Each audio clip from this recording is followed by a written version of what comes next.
Okay, good morning students. Today we are going to revise the chapter Heat.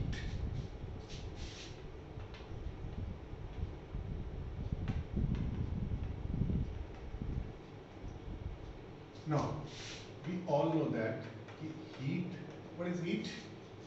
It is a form of energy. Now, which is sum total of kinetic energy and potential energy of all the molecules contained in a matter.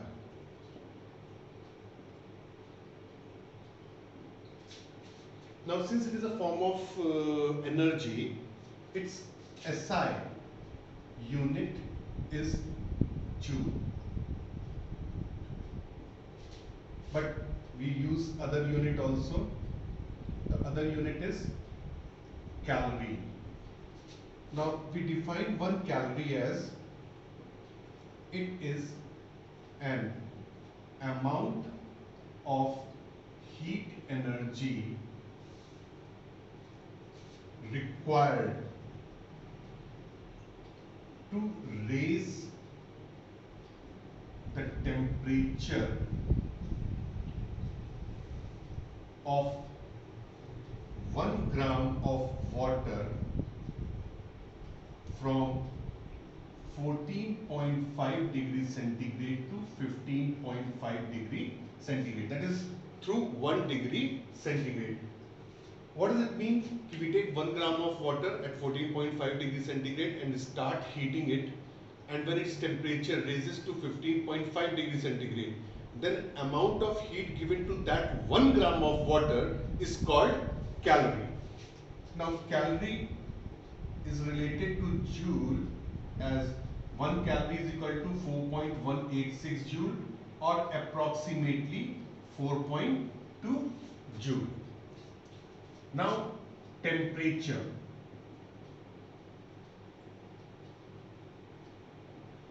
Now, it is the degree of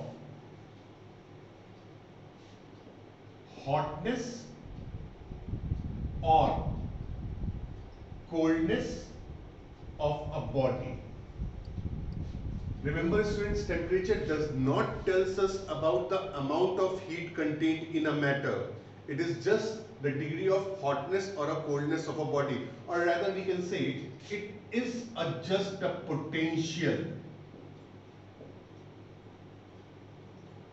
which tells us the direction of flow of heat.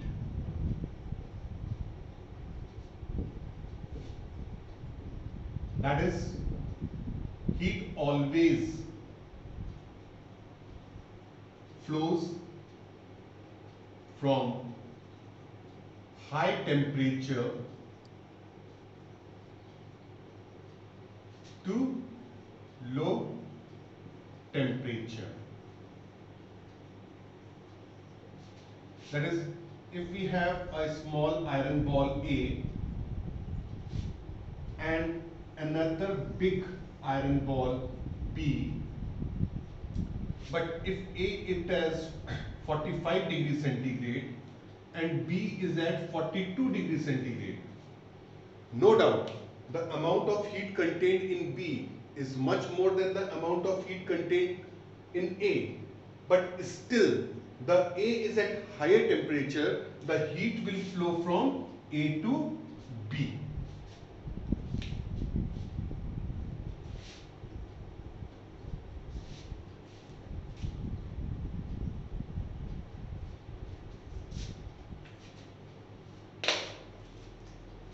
Now, SI unit of temperature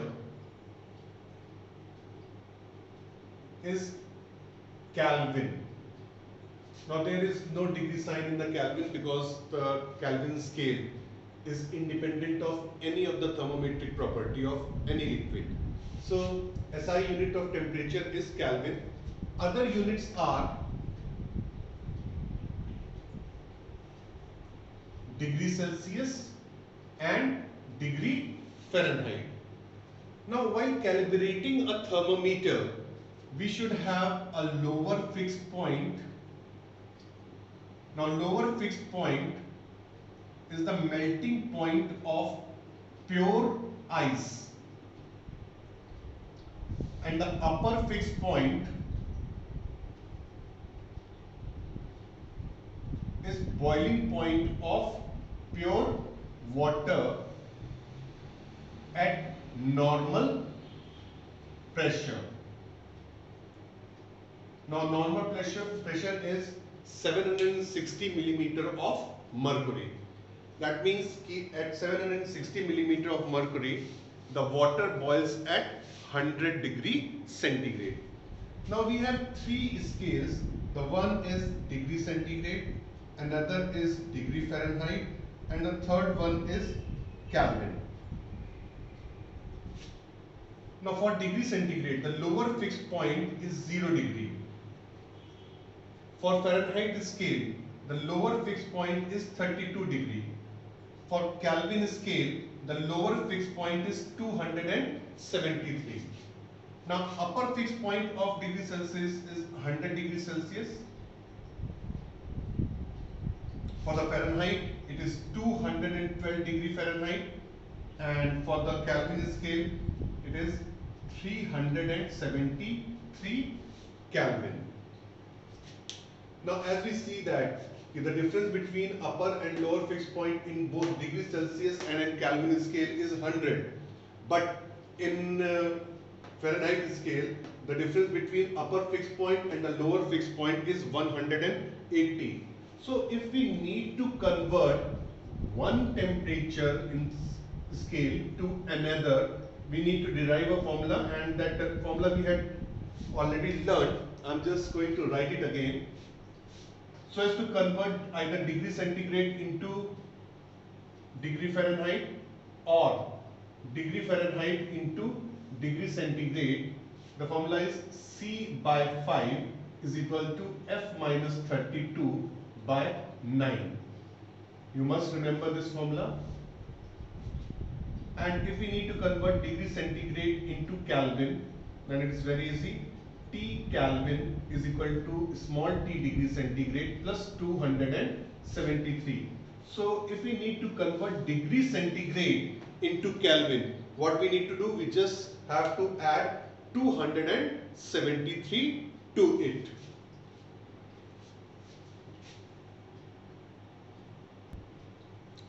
Now students, we will study about the transfer of heat.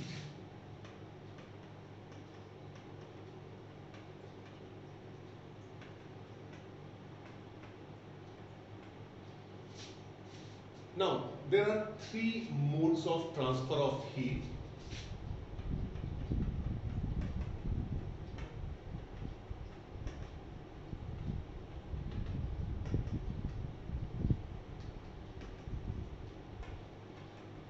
They are first conduction,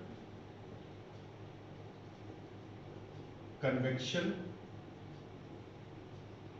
and third radiation. Now in conduction, say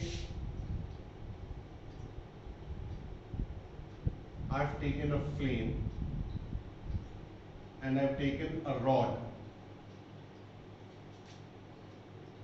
and with the help of wax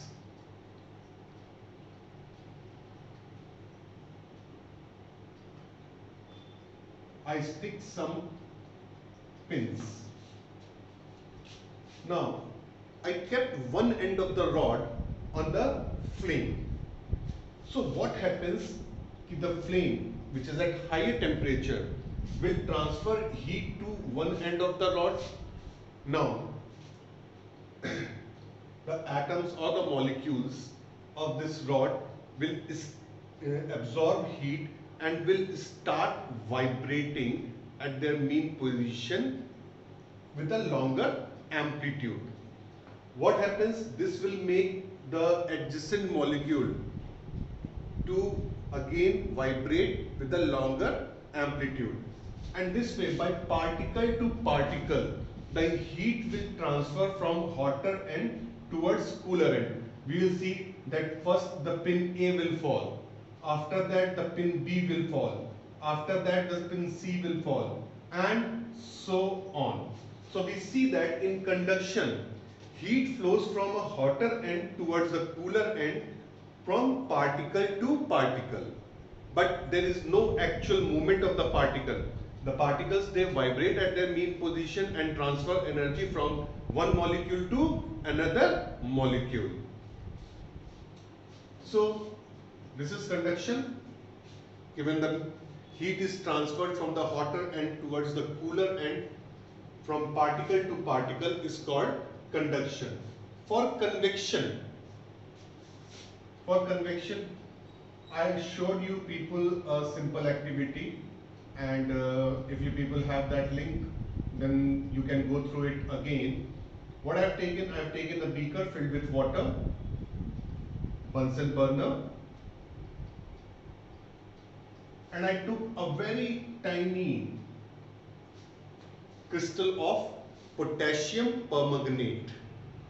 Now, you people have seen that the pink color starts rising up. So what happens? The water over here gets heated up and it expands. Now, when it expands, that means its volume increases. So therefore, its density decreases. Now, if the density is decreased, then the light water will rise up. And so as to fill that place, the water from the adjacent area will start coming to that place. Again, that will absorb heat, expand and will rise. So in this way, the convection currents are formed. Now, what is the definition of the convection then?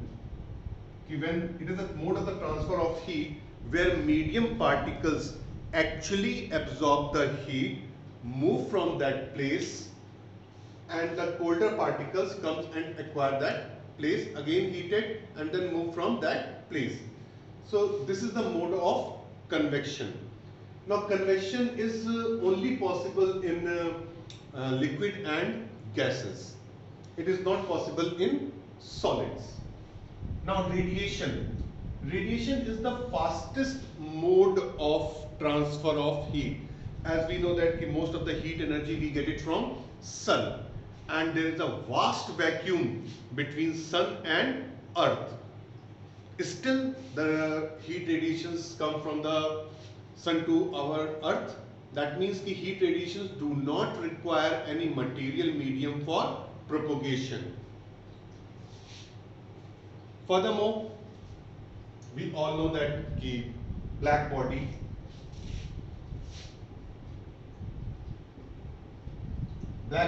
are good absorbers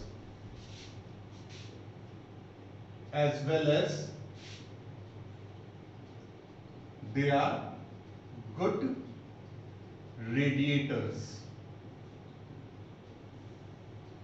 Now students, there are activity in your book which shows that the black body are the good absorbers as well as the good radiators. Kindly go through those activity. In that activity, in one of the activity which I remember, that we have taken two thermometers and the bulb of one thermometer is blackened. Then we brought a heat source near to it because the equal amount of heat must be supplied to both the thermometers, and we see that the rise in temperature in thermometer whose bulb is blackened is more as compared to the normal thermometer. So that shows that the black body are the good absorbers as well as the good radiators. That is why during winter season we prefer to wear black, because it absorbs heat easily.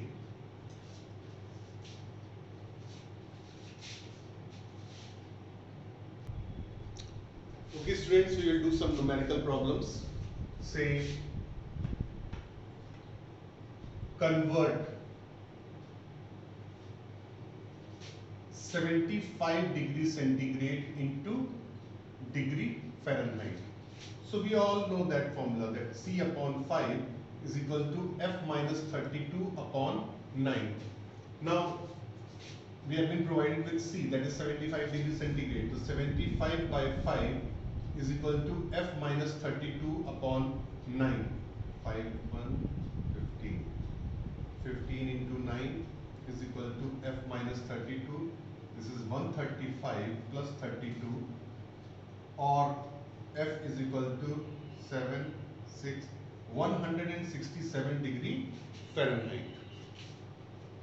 B. Convert, say, 64,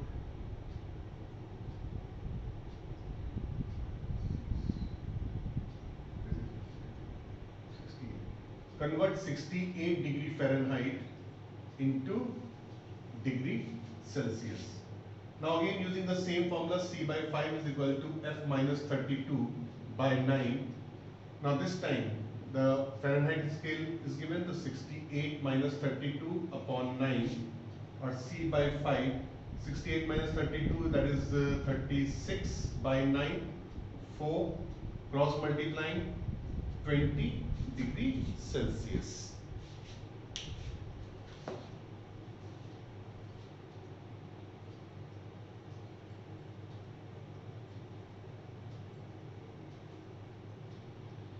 Now, say, convert 37 degree centigrade into Kelvin. So we all know that T Kelvin is equal to T degree centigrade plus 273. So 37 plus 273, which is 310 Kelvin. Or convert 425 Kelvin into degree centigrade. So again we will be using the same formula, T Kelvin is equal to T degree centigrade plus 273. This is given 425 T degree centigrade we need to find out, plus 273, transposing 273 to the other side, 425 minus 273 is equal to T degree centigrade, or T degree centigrade is equal to 5 minus 3, that is 2. 12 minus 7, that is 5, and 3 minus 152 degree centigrade. So students, all the best for your coming examination, second period order test.